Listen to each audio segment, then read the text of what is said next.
Dear student, this figure shows the diagrammatic representation of cell cycle in eukaryotic cells. Now, events of cell cycle are ordered and directional. That is, each event occurs in a sequential fashion and it is impossible to reverse the cycle. What is the meaning? कि इस cell cycle में जितने भी आपको stages या जितने भी एक सीक्वेंस नज़र आ रही हैं वो एक सीक्वेंशियल या डायरेक्शनल मैनर है. डायरेक्शनल मैनर का मतलब कि arrow head is going toward the one side. ये अगर एरो हेड आपका एक साइड पे जा रहा है या आपका एक तरफ जो है वो प्रोसेस हो रहा है तो it will not be reverse back.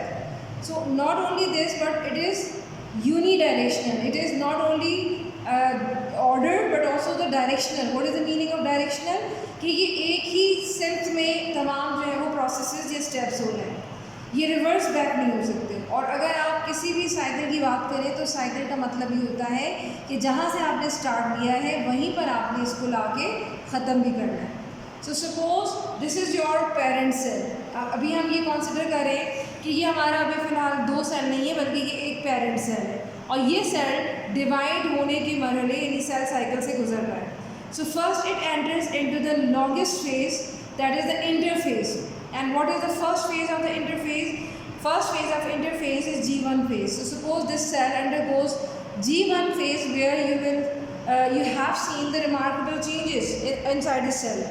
Now there are some requirement of the cells. There are some characteristic features which are occurring during this phase, like synthesis of protein, synthesis of organelles, more and more number of organelles, and cell even grow in size.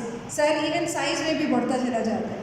So these features normally occur in G1 phase of the interphase, which is the first phase of interphase.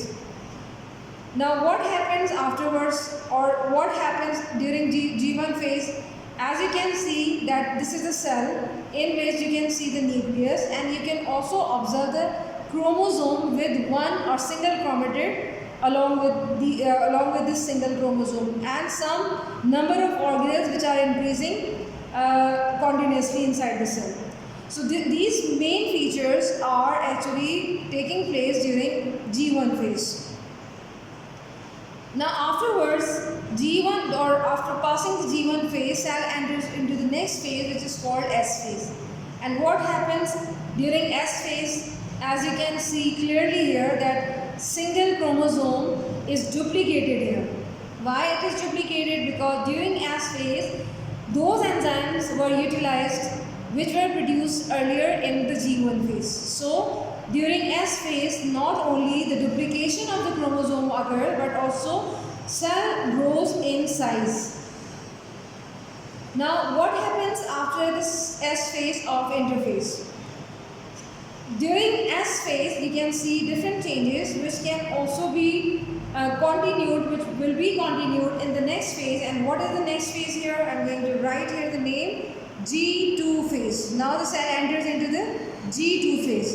And during this phase, actually cell prepare its protein, which are essential for the spindle fibers. Here you can see the thread-like structures inside the cell. Not only this is essential, that this protein is essential for the spindle fiber, but also it is essential for the most important cell division, which is called mitosis. And afterwards, after completing G2 phase, finally we can say that cell enters into the next phase of the cell cycle, and this phase of the cell cycle is called mitotic phase, which is also called here M phase. So these three stages, G1, S phase and G2 phase, are included in the first phase of the cell cycle, which is called interphase, while the M phase is the second phase of the cell cycle, which is the relatively shorter period of time as compared to the interphase of the cell cycle. And during this M phase, finally we can say that cells enters into the stage where the cell or the parent cell, suppose this is the parent cell, and it divides into the two daughter cells. So these are the two daughter cells which are the end result of the mitosis or the whole cell cycle of the eukaryotic cells. So these two daughter cells are produced in the end. I have explained earlier that sometimes some cells undergo another phase after the G1 phase, and this phase is called G0 phase. But not all cells undergo G0 phase.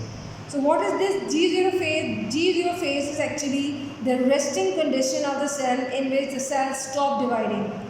It will not divide anymore. It will take some rest.